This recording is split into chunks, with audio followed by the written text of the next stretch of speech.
Beyaz bayrak kalktı.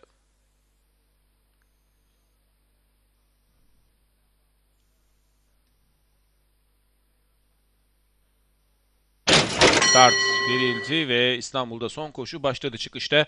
9 numarada Kemik Kıran 2,5 boy geride kaldı. 13 numarada Beklentimse çıkıştan sonra 4 boy geriye düştü ve hatta dışarı doğru açılınca bu ona 6-7 boya mal oldu.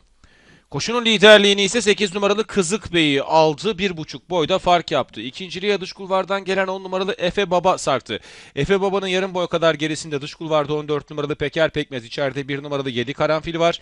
1,5 boy geride 9 numaralı Kemik Kıran 5.liğe sokulmayı başardı. Onun 1 boy kadar gerisinde 3 numaralı Sıra Dağları izliyorum. Hemen dışında 11 numaralı Kara Akın var. Yarım boy kadar geride iç kulvarda 12 numaralı Gezegen. Daha sonra 4 numaralı Azelhan.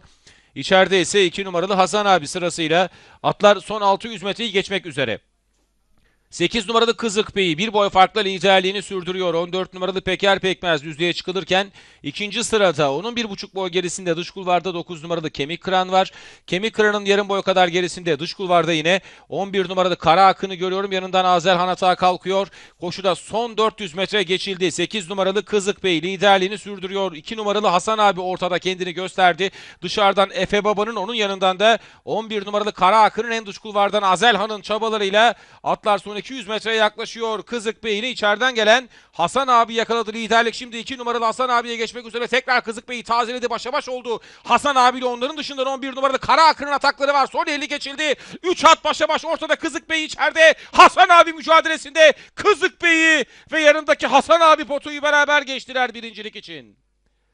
11 numaralı Kara Akın koşuyu 3. bitirdi. Dördüncülük içinde 12 numaralı Gezegen'le 4 numaralı Azelhan yakın farklarla potoyu geçtiler. Dıştaki 8 numaralı Kızık Bey mi yoksa içerideki 2 numaralı Hasan abi mi kazandı yarışı?